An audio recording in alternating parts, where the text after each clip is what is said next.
Mi esposo me hizo sentir inútil y me vació el alma. Y no fue por despecho, sino por una estrategia de negocios. Supongo que empiezo por el principio, aunque el principio real es tan borroso que parece un mal sueño. No el principio de la historia, sino el de mí. El de mi vida con él. Con Rafael. La gente en Reddit, la que lee estas cosas, probablemente espera un gran giro. Una traición épica o algún secreto oscuro que involucre $1 millón o un cadáver. Lo siento si decepciono, pero mi verdad es más simple y al mismo tiempo mucho más jodida. Es el tipo de verdad que se te mete bajo la piel como una astilla diminuta y que un día de repente se infecta y te pudre por dentro sin que te des cuenta. Yo era la chica con planes. Siempre lo fui. Un apartamento pequeño pero luminoso. Una carrera en diseño gráfico que no me haría millonaria, pero que me permitiría amar lo que hacía. Y la idea romántica, estúpida, de una vida tranquila con un hombre bueno. Eso era todo. No pedía un castillo, y luego apareció Rafael. Nos conocimos en la universidad. Yo estudiaba diseño, él estudiaba finanzas. Desde el principio él era el huracán y yo era la calma, ¿sabes? Él hablaba en mayúsculas, vestía ropa impecable incluso para ir a la biblioteca y tenía esa risa que te hacía sentir que eras la única persona en el mundo a la que quería hacer reír. Para mí, que venía de una familia donde el silencio era la norma, Rafael era la música, él me persiguió. Lo digo así porque fue una cacería elegante, implacable. Me enviaba un café justo a tiempo para mi clase más aburrida. Se aparecía con una pizza cuando yo estaba atascada en una entrega, recordaba el nombre de mi perro de la infancia y me hacía preguntas sobre mis sueños. No sobre lo que quería hacer, sino sobre cómo me sentía haciéndolo. Me enamoré de él como caes de un acantilado. Rápido, sin resistencia, y con esa sensación aterradora de que, una vez que llegara al fondo, no habría vuelta atrás. Nos casamos un año después de graduarnos. Fue una boda sencilla, en un jardín con menos de 50 invitados. Su familia era importante, la mía, humilde y un poco incómoda con tanto brillo. Pero ese día, cuando él me miró a los ojos en el altar, sentí que todo el establishment que él representaba se desvanecía. Éramos solo él y yo, listos para construir esa vida que yo tanto anhelaba. Al principio fue maravilloso. Era el hombre que prometía ser. Trabajaba duro, pero siempre tenía tiempo para nuestras noches de cine en casa, con palomitas de microondas y manta. Me animó a montar mi pequeño estudio de diseño freelance. Me compró la mejor tablet de dibujo que yo ni siquiera me atrevía a pedir. Me presentaba a sus amigos como la mujer que me salvó de mí mismo. Y Dios, qué orgullosa me sentía de eso. El primer indicio, el primer temblor de la tierra, llegó a los 2 años. Estábamos cenando en casa de sus padres. Una mansión que siempre me hizo sentir que debía quitarme los zapatos en la puerta. Su padre, don Fernando, un hombre de negocios de voz grave y mirada fría, estaba hablando de una inversión que Rafael había hecho y que no había salido bien. Una pérdida de, digamos, una cantidad lo suficientemente grande como para pagar mi carrera universitaria 10 veces. Rafael, hijo, dijo don Fernando sin dejar de cortar su filet mignon. Te lo dije. Ese tipo es un jo de piña. Necesita ser menos suave. Rafael se tensó. Lo vi. Un músculo de su mandíbula se contrajo de una forma que nunca había visto. Lo sé, papá. No volverá a pasar. Su voz era plana, casi forzada, y luego don Fernando me miró. Una mirada rápida, evaluadora, como si yo fuera un jarrón barato en su sala. «¿Y tú, Sofía?», dijo. Me llamó Sofía, no me había llamado por mi nombre completo en meses. Necesitas recordarle que tiene una vida que mantener. Estos hobbies de diseñador cool cuestan dinero. Necesita centrarse. Yo tragué saliva. Mi trabajo no es un hobby, don Fernando. Y Rafael es muy capaz, y ese fue mi error. No el defenderme a mí, sino el defender a Rafael, asumiendo que él apreciaría el gesto. Rafael no me defendió. No dijo ni una palabra. Solo desvió la mirada y empezó a ni hablar del vino, como si el comentario nunca hubiera ocurrido. En el coche de vuelta yo estaba hirviendo. No me lo puedo creer, Rafa. ¿Por qué no dijiste nada? Tu padre me llamó. Eso. Él suspiró, un sonido pesado, como si estuviera cargando una tonelada de ladrillos. Cariño, no es para tanto. Es solo la forma en que es. No te lo tomes personal. Es la vieja escuela de negocios. Si le sigues la corriente, se calla más rápido. Pero no se trata de seguir la corriente, se trata de respeto. Si tú no me respetas frente a él, ¿quién lo hará? Y ahí vino. La primera vez que su tono pasó de cálido a helado. Deja de hacer un drama, Sofía. Ha sido un día de mío. He perdido mucho dinero y no necesito una conferencia de moralidad de mi esposa. Solo conduce a casa, me callé. El silencio en el coche no era la paz que yo conocía, era una ausencia, un vacío. Me sentí como si estuviera hablando con un extraño. Pero me lo tragué. Ha sido un mal día, Sofía. Mañana será mejor. Y lo fue. Al día siguiente, Rafael estaba arrepentido. Me trajo flores, me preparó el desayuno. Me dijo que me amaba, que yo era su ancla, su luz. Me dijo: tú me mantienes real, Sofía. No dejes que la mierda de mi familia nos afecte. Acepté. Lo abracé. Y barrí ese pequeño incidente bajo la alfombra de nuestra vida perfecta. Un error, una anomalía. O eso creí. Lo que no sabía era que esa no era una anomalía. Era la grieta. Y él no me estaba pidiendo que ignorara a su familia. Me estaba pidiendo que ignorara una parte de él. La presión en el trabajo de Rafael se intensificó. Los ascensos venían con más horas, más viajes, y la expectativa de que su esposa fuera la anfitriona perfecta para las esposas de sus jefes y socios.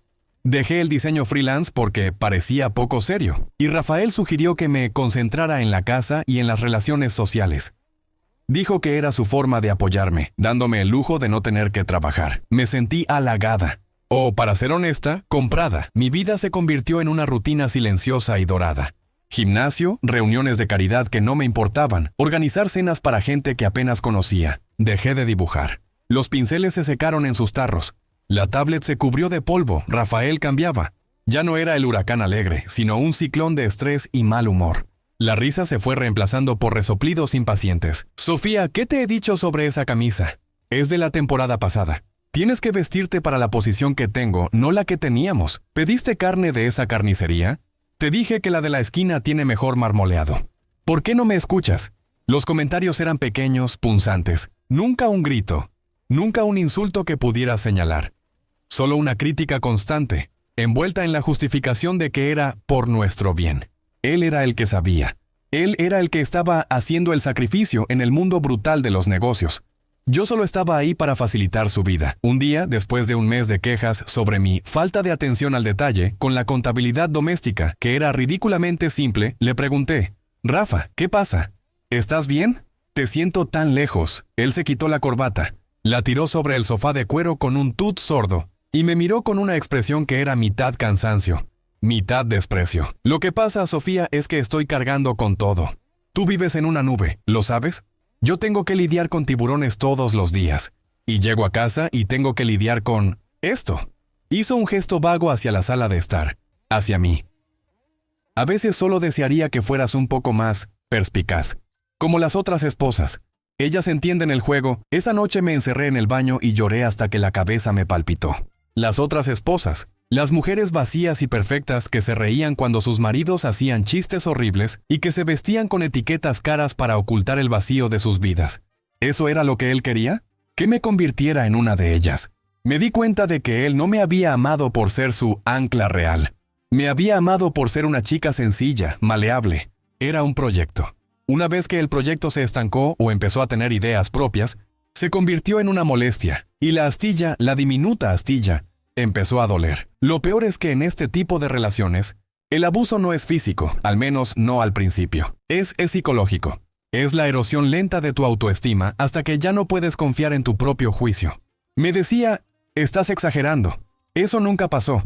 Necesitas una pastilla, estás muy sensible. Se llama luz de gas, gaslighting, y es una mímine. Te vuelve loca, empecé a creerle. Empecé a pensar, tal vez sí soy demasiado sensible.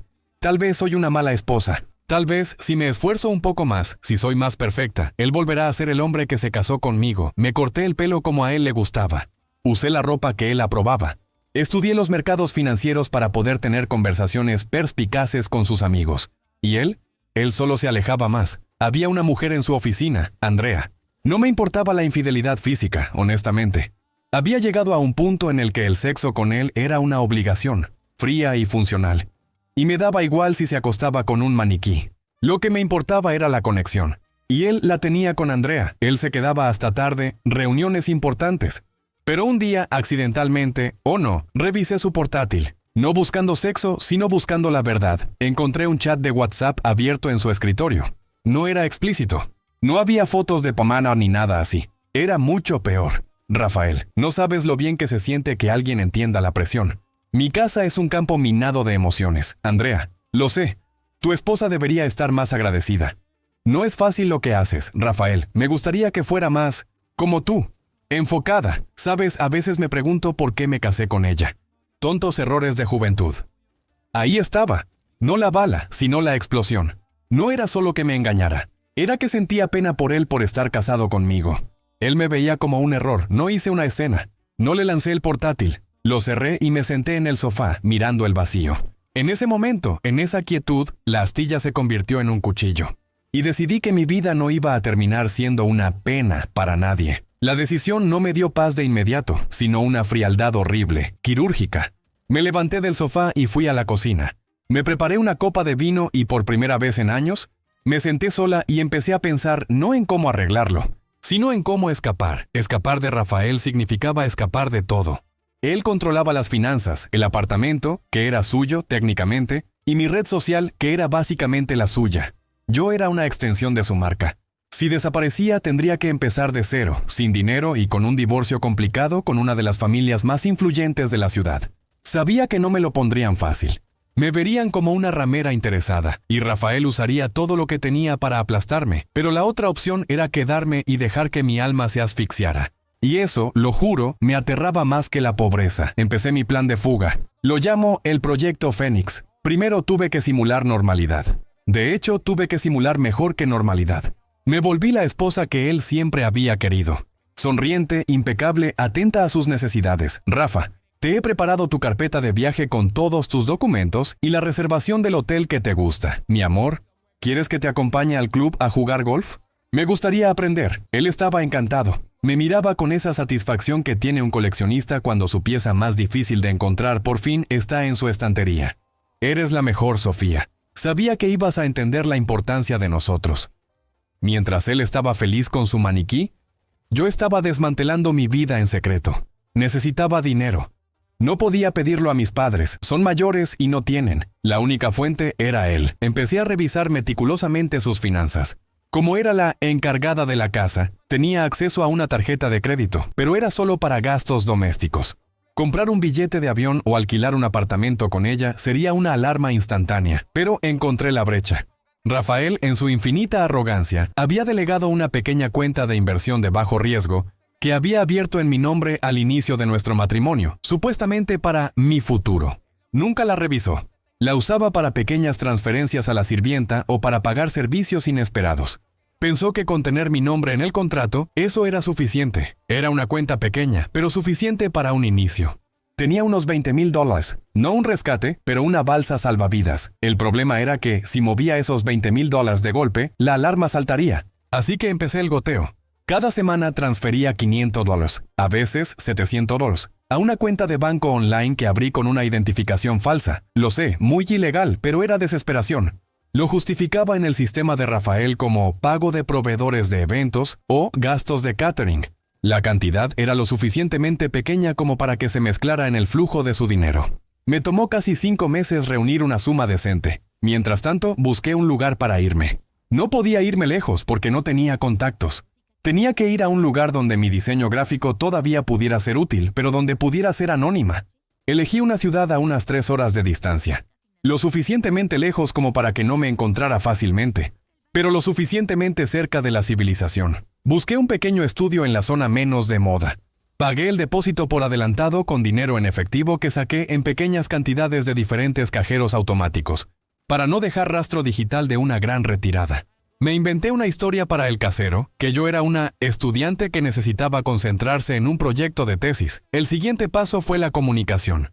Compré un teléfono desechable, de esos de prepago, y le puse una tarjeta SIM nueva. Este sería mi único punto de contacto con el mundo exterior. El día de la fuga se acercaba, y la tensión dentro de mí era insoportable. No podía dormir. Me despertaba en medio de la noche, con el corazón latiéndome como un tambor, pensando que él lo había descubierto. La noche antes de irme, él llegó a casa borracho. Había tenido una gran cena de negocios.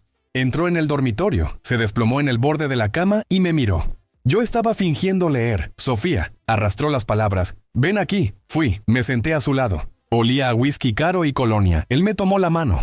Escúchame, soy un H de pochis a veces. Me sorprendió.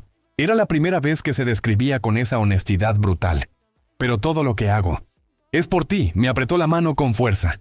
Te doy esta vida, la seguridad, el prestigio. Eres una mujer afortunada. Podrías haber terminado en un estudio de Malamasíos, haciendo folletos. Yo te saqué de eso. Mi sangre se congeló. No era una disculpa, era una justificación. Un recordatorio de que yo estaba en deuda. Le quité la mano suavemente. Gracias, Rafael. Mi voz era un hilo. Lo sé, lo aprecio. Se recostó. Buenas noches, mi amor. Mañana me voy de viaje a Londres por una semana. Cuando regrese, te prometo que te compensaré por el tiempo perdido. Londres. Una semana. La ventana perfecta. Si se iba de viaje, yo tendría tiempo suficiente para mover mis cosas y desaparecer antes de que se diera cuenta. Esa noche no dormí. A las 4 a.m. me levanté. La casa estaba en silencio, solo el zumbido del aire acondicionado. Lloré en silencio mientras empacaba. No mis vestidos de diseñador, no los regalos caros. Solo mis cuadernos de bocetos, mis lápices secos, algunas fotos viejas de mi familia y la ropa más sencilla que tenía. Cosas que eran mías. Dejé su anillo de boda sobre la almohada, al lado de su cabeza. No una nota. El silencio era mi declaración. Tomé mi pequeña maleta de mano y mi mochila. Bajé las escaleras y al pasar por el estudio me detuve. Vi la tablet de diseño que me había regalado, la misma que me había dicho que era demasiado seria para usar ahora.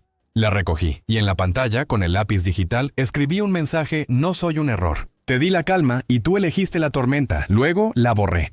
No necesitaba darle la última palabra. Salí por la puerta trasera, a la fría brisa de la madrugada. Llamé a un taxi desde el teléfono desechable, pidiéndole que me recogiera a 2 manzanas de distancia. Quería que la primera hora de mi huida fuera completamente indetectable. Cuando me subí al taxi, miré hacia atrás. La casa era una gran caja oscura, llena de silencio y de dinero. Y sentí nada. Ni tristeza, ni arrepentimiento, solo el peso de la libertad. El viaje fue una neblina. En la nueva ciudad encontré el pequeño estudio. Estaba en el 3er piso de un edificio viejo y olía un poco a humedad. Las paredes eran delgadas. No era la casa impecable de Rafael. Era perfecta. Al día siguiente mi primer pensamiento no fue qué hacer con el divorcio. Fue comprar un nuevo juego de pinceles. El shock llegó un día después, cuando Rafael me llamó. No a mi nuevo teléfono, que estaba apagado y guardado, sino al antiguo, que había dejado en casa de una amiga de confianza con instrucciones de no revisarlo. Mi amiga me llamó al teléfono desechable. Su voz temblaba. Sofía, tienes que escuchar esto. Mi amiga Laura me puso el altavoz. La voz de Rafael al otro lado no era la del hombre tranquilo o del crítico, sino la de alguien al borde de un colapso. Laura, por favor, dime qué está contigo. No sé qué está pasando. El anillo está aquí. Su ropa de diseñador está aquí, pero no está la mochila que siempre usaba, ¿entiendes? Solo sus cosas, ma. He llamado a la policía. Dime dónde está, por el amor de Dios. Laura, que no estaba en el plan de fuga, estaba aterrorizada. Rafael, no sé nada, te lo juro. Me llamó anoche, me dijo que se iba de viaje por un proyecto. Es una mapio mentira. Estoy en Londres, no puedo volver ahora mismo. Mi padre está furioso, está moviendo contactos. Ella no puede haberme hecho esto. Ella no tiene dinero. Va de estar en la calle, jo. Es una niña. El tono de su voz era una mezcla de ira y terror. Lo que oía no era la preocupación por mí, sino la rabia por la pérdida de control y el pánico por la imagen. Él, el gran Rafael, abandonado por su esposa trofeo. La humillación. Le hice un gesto desesperado a Laura de que colgara. Colgó. Me senté en el suelo de mi pequeño apartamento, temblando. Ella no tiene dinero. Va a estar en la calle. Él no concebía la idea de que yo pudiera haber planeado esto. Su arrogancia era mi mejor camuflaje. Pasaron las semanas. Mi vida se convirtió en un acto de equilibrio precario. Conseguí un trabajo a tiempo parcial en una pequeña agencia de publicidad. Un trabajo honesto con gente honesta que valoraba mis ideas, no mi apellido de casada. Empecé a dibujar por la noche. Llené mis cuadernos de bocetos con cosas que no había podido dibujar en años. Colores vibrantes, formas caóticas, la liberación de la represión. El divorcio llegó en forma de una carta fría y formal de los abogados de su padre. Me exigían firmar un acuerdo de confidencialidad y una renuncia total a cualquier activo matrimonial, a cambio de que me dejaran en paz. Querían borrarme de su historia. Firmé. No quería su dinero, no quería sus propiedades, quería paz, y sabía que si luchaba, él me destrozaría en el proceso. Mi libertad valía más que su dinero. Pero el final de la historia, el que me hizo vomitar de dolor y comprensión, no llegó hasta 3 meses después. Estaba en un café, trabajando en un brief para un cliente. Revisé las noticias online de mi ciudad natal. Un hábito estúpido, lo sé. Vi una foto de una mujer con el pelo oscuro y el traje de negocios impecable. Andrea. El titular era Andrea G. M. nueva socia de la prestigiosa firma de inversiones, se casa con Rafael Guimé, quedé helada. Se había casado con ella. No me había esperado ni siquiera los 6 meses. Era tan rápido que era obsceno. Cerré el portátil. Sentí un nudo en el estómago que no era de celos, sino de algo más. Fui a la calle con el aire fresco. Saqué mi viejo teléfono, el de la época de Rafael, y lo encendí. Hice lo que no había hecho en meses. Revisé su cuenta de Instagram. Él no me había bloqueado, solo me había silenciado, seguro de que yo sería demasiado digna para mirarle la vida. Ahí estaban. Fotos de la boda. Una ceremonia espectacular en la playa. Rafael, radiante, besando a Andrea. Ella, sonriendo, con ese brillo frío en los ojos que tienen las personas que saben que acaban de ganar. Y luego vi la foto de la luna de miel. El caption, empezando el futuro con la mujer que siempre debió estar a mi lado. Gracias, don Fernando, por esta nueva y exitosa etapa. Pero no fue la foto lo que me paralizó. Fue la ubicación, la casa de la playa de don Fernando, donde yo había ido 1.000.000 de veces, pero que nunca había sentido como mía. Y debajo, un comentario del propio don Fernando, el padre de Rafael. Me alegro de que finalmente te hayas deshecho de esa carga y de que hayas elegido a alguien de nuestra clase. Andrea es perspicaz, la palabra clave. Perspicaz, y entonces recordé. El chat de meses atrás, el que me había impulsado a irme. Rafael, me gustaría que fuera más, como tú, enfocada. Sabes, a veces me pregunto por qué me casé con ella. Tontos errores de juventud. Me apoyé contra una pared y la verdad me golpeó con la fuerza de un camión. No fue que Rafael me engañara y me reemplazara. Eso era un cliché. La realidad era que él nunca quiso estar conmigo. Él se casó con la chica sencilla, la salvación, porque era la única forma en que podía rebelarse contra su padre, el patriarca que lo despreciaba. Yo era su error de juventud consciente.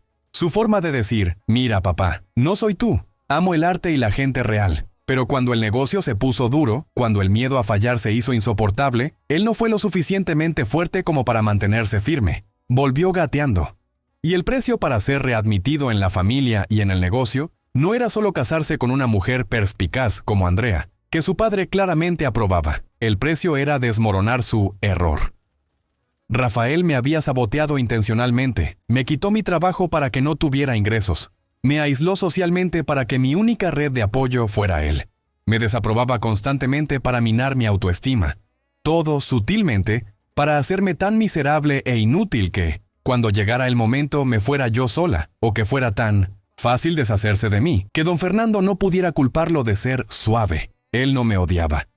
Simplemente me usó como un peón en su guerra con su padre. Y luego me desechó cuando se dio cuenta de que si quería el dinero y el poder, tenía que ganar el respeto de su padre. Y ganar el respeto de su padre significaba casarse con alguien que su padre eligiera para él. Yo no había escapado de él. Él me había liberado de una manera tan cruelmente estratégica que parecía que yo había tomado la decisión. Pero él había movido todas las piezas. El llanto que me dio no fue de tristeza. Fue de rabia, de humillación, por haber sido tan hasi y ingenua, por creer que el amor verdadero podía con la ambición diafiación. Pero en ese llanto también sentí la última punzada del cuchillo. Lo saqué de mi cuerpo. Me limpié las lágrimas. Ahora vivo en un pequeño estudio, trabajo más horas de las que me pagan y mis manos están llenas de tinta y pintura. Ellos están en el castillo de su padre, viviendo la vida que compraron, una vida de éxito y de vacío. Yo no soy un error, soy una persona que cometió un error. Pero por primera vez en mi vida estoy dibujando mi propia historia, y me gusta. El final impactante no es el de su boda, es el de mi vida que acaba de empezar. Y créanme, el color de mi libertad es mucho más brillante que el oro de sus cadenas. Fin.